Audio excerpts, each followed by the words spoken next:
Friends, இன்றைக்கி மயிலக்கா சேனலில் என்ன பார்க்க போகிறோம்னா தூதுவளை ரசம் தான் வைக்க போகிறோம்.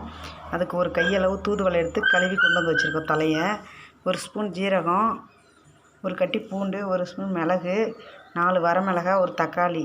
முன்ன ஜீரகம், பூண்டு, மிளகு, வரமிளகா போட்டு மிக்சியில் ஓட்டிட்டு அப்புறம் தூதுவளை தவையை போட்டு தக்காளி போட்டு அரைச்சி கொண்டு வந்து காமிக்கிறோம். ஹலோ ஃப்ரெண்ட்ஸ், இன்றைக்கி மயிலக்கா சேனலில் என்ன பார்க்க போகிறோம்னா தூதுவளை ரசம் தான் வைக்க போகிறோம். அதுக்கு ஒரு கையளவு தூதுவளை எடுத்து கழுவி கொண்டு வந்து வச்சுருக்கோம். தலையை ஒரு ஸ்பூன் ஜீரகம், ஒரு கட்டி பூண்டு, ஒரு ஸ்பூன் மிளகு, 4 வரமிளகா, ஒரு தக்காளி. முன்ன ஜீரகம், பூண்டு, மிளகு, வரமிளகா போட்டு மிக்சியில் ஓட்டிட்டு அப்புறம் தூதுவளை தவையை போட்டு தக்காளி போட்டு அரைச்சி கொண்டு வந்து காமிக்கிறோம். பொடியாக ஜீரகம், மிளகாய் ஓட்டிட்டு அப்புறம் தூதுவளை தலை போட்டுக்கலாம். தூதுவளை போட்டு ஒரு 1/4 டம்ளர் தண்ணி ஊற்றி தலை போட்டு ஒரு 1/4 ஸ்பூன் தண்ணி ஊற்றி அரைச்சிக்கலாம். அப்போ தான் நைஸாக கீரை. தூதுவளை தலை, தக்காளி இதை போட்டு பேஸ்ட் மாதிரி வருங்க அரைச்சிட்டு வந்திருக்கோம்.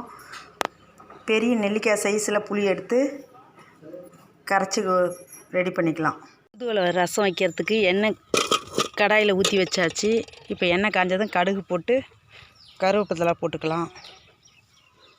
கருவேப்பிலை போட்டாச்சு. இப்போ அரைச்சி ஒரு பெரிய நெல்லிக்காய் சைஸில் கரைச்சி வச்சுருக்கிற தூதுவளை ரசத்துக்கு ரெடி பண்ணி வச்சுருக்கிறோம். இதை அப்படியே ஊற்றி கொதிக்க வச்சுக்கலாம். தேவையான அளவு உப்பு, மஞ்சத்தூளும் போட்டுட்டோம். இப்போ கொதி வந்ததும் இறக்கிக்கலாம். ரசம் ரெடி ஆகிடுச்சு. இப்போ இறக்கிடலாம்.